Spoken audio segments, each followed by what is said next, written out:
suis toujours un peu gêné quand j'entends ça, parce que je me dis qu'il y a tellement de presse, en tout cas à mes yeux, qui effectivement sont plutôt de gauche, engagé. que je suis toujours engagé, voilà. Je suis toujours un peu, ça, c'est votre un peu fantasme, surpris. C'est non, votre mais peut-être. fantasme de penser que non, la non, presse c'est pas un est de gauche, fantasme. Non, je pense mais qu'au si. moins tout le service public, Non, par non, exemple, mais qui est comme ça, c'est une erreur. un gros Moi, je suis d'État une payé enfant avec de- l'argent des moi, je Français, suis une enfant du- respecte pas, je crois, je suis toutes une- les François, c'est pas vrai, je suis une enfant du- Laissez-le parler, François. Voilà. Pardon. J'aimerais bien juste qu'il y ait un peu de pluralisme. Je pense que le JDD, ils font des débats. Je me suis permis de l'acheter. je l'aime bien. Il y a des, franchement, C'est excellent. tout le monde s'y exprime dans le JDD. Non, moi tout je le ne monde suis pas s'y exprime. d'accord avec Je suis la pas sûr ligne que dans Libération, éditoriale. tout le monde puisse s'exprimer. Mais moi je ne suis pas d'accord avec vous parce que Voilà, moi non vous plus. c'est votre, Mais c'est sur votre, le c'est service votre public, s'il vous plaît. fantasme. Non, Non, c'est c'est pas pas un vrai. Moi je fantasme. suis une enfant Allez. du service public. Je peux vous Allez. dire que la rédaction de France Inter, c'était Et associé et sur ce tour de table de l'actu, cher Benoît, vous voulez revenir sur un sujet qui est important quand même. Hein. Quelque chose qui m'a presque empêché de dormir, en tout cas de passer une mauvaise journée. comme les punaises de lit en Parce fait. que l'INSEE a dévoilé un chiffre qui est catastrophique, qui est le montant du déficit français.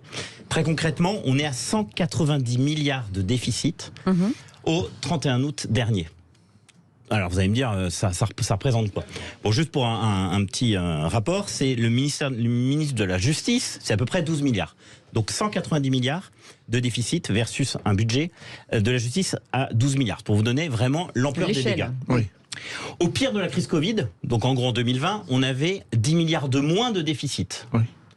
On a prévu pour l'année 2024, donc l'année prochaine, dans le prochain budget, plus de 160 milliards d'euros de déficit. C'est une catastrophe. C'est une catastrophe pour les Français pour une raison très simple.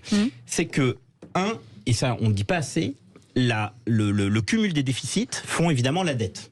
La dette qui est détenue à plus de 50% par des créanciers étrangers. Donc plus vous émettez de dette, plus vous êtes tributaire des créanciers étrangers. Donc autrement dit, plus vous portez atteinte à la souveraineté de la France. Et puis deuxième raison qui est évidente, plus vous empruntez sur les marchés, plus vous devez rembourser évidemment des taux d'intérêt. Et ce qu'on appelle la charge de la dette. Qui ne sont la pas charge fixes. de la dette. Qui ne sont pas fixes. Alors, 90% est fixe, D'accord. 10% est flottant. Effectivement, vous avez raison. Sur les 90% qui sont fixes, on arrive à des montants démentiels. Dans les années 2000, vous savez, la France empruntait à des taux quasi négatifs. La charge de la dette, c'était 30 milliards. 30 milliards, c'est donc quasiment 3 fois le budget de la justice. Pour 2022, la facture, c'est à peu près 50 milliards. Ce qui est prévu pour 2027, c'est 70 milliards. C'est-à-dire que tous les ans, on va devoir consacrer 70 milliards du budget de la France à, en quelque sorte, enrichir des créanciers. C'est vraiment du gaspillage total d'argent public. 70 milliards, c'est une somme monstrueuse, tellement monstrueuse que ça va devenir, a priori, le premier budget de l'État. Donc vous imaginez, et 70 milliards, c'est le budget de l'éducation nationale. Donc autrement dit, la dette, il faut absolument la traiter. Sans ça, on va se retrouver évidemment dans une situation catastrophique, vraiment catastrophique. Mais la traiter comment ? Eh bien, très simplement, en réduisant la dépense publique. Aujourd'hui, il y a une inadéquation totale. Le budget de 2024 le montre bien. Il y a, encore une fois, 35% d'écart entre les recettes et les dépenses de l'État dans le prochain budget. Okay. Et on va emprunter 280 milliards sur les marchés, c'est un record, l'année prochaine pour financer le train de vie de l'État. Si avec ça vous arrivez bien à dormir, je ne sais pas ce qu'il vous faut. Merci, Benoît. Alors une question, mais Attention, le micro. à partir d'une grande ignorance de ma part, j'ai souvent entendu de la part de spécialistes économiques l'idée que la dette n'avait pas réellement d'importance. Bien sûr.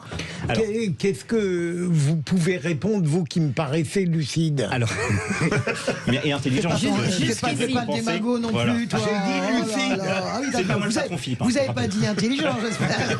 Pas exagéré. Non. Je plaisante. Alors, le remboursement de la dette, il est, la dette en tant que telle, évidemment, elle est très importante, mais on arrive à chaque fois à réemprunter pour rembourser le capital de la dette. L'enjeu, c'est surtout les intérêts. Plus on paie de la dette, surtout avec des taux, là aujourd'hui la France emprunte à 3,45%, ce qui est énorme, et vous avez en plus 10% de la dette, et c'est ce que disait Cécile, qui est indexée sur l'inflation. Résultat des courses, quand vous avez une inflation qui est assez basse, le contribuable français n'est pas trop pénalisé parce qu'on emprunte à des taux qui sont pas très importants. En revanche, dès lors que vous avez une flambée inflationniste comme ce qu'on a vécu depuis à peu près 2 ans, vous avez la charge de la dette qui explose. Et je crois qu'on va même arriver à un moment où on devra emprunter non pas pour rembourser le capital de la dette, mais simplement pour payer les intérêts de la dette, ce qui serait catastrophique. Enfin, un responsable de famille n'endormirait pas. Oui, c'est la banque française. Oui, mais le problème, c'est que les États, d'ailleurs, c'est pas simplement l'apanage de la France, et vous le savez très bien, Benoît, vous faites comme si la France était unique et seule au monde. Les plus grands emprunteurs aujourd'hui, c'est les États-Unis, l'Allemagne emprunte. Les États-Unis, 23% de la dette de créanciers étrangers. Donc ils sont moins tributaires des étrangers que nous. Mais je sais, mais quelle importance Ah bah, les c'est fonds, pas... mais non, excusez-moi. je suis désolé. Est-ce que je peux finir? Les fonds souverains, ils sont chinois, ils sont qataris, ils sont d'Arabie Saoudite. Norvégiens. Tout le monde nous a prêté pendant le Covid, tout le monde a prêté à l'Europe. Notamment les Chinois, justement. Et alors, on peut se faire semblant de se faire la guerre sur le plan géopolitique. Nous sommes absolument tous liés. Moi, je rejoins ce que dit Philippe, et il y a beaucoup d'économistes, s'ils étaient à cette table, vous direz, au fond, la dette n'est pas un problème. On peut même l'effacer, on peut même, comment dirais-je, la réduire, on peut même la contraindre. Non, la finance, c'est la confiance. Si vous commencez à dire à vos emprunteurs que vous ne rembourserez jamais votre dette, on n'aura plus. Comment on va financer tout ça? Je voudrais terminer en disant qu'il faut arrêter d'anxiogéniser les gens complètement. On a fait quelque chose d'extraordinaire pendant le Covid. C'est le seul point que j'ai donné à Macron. On a fait du quoi qu'il en coûte. Tout le monde était très heureux autour de cette table de le faire.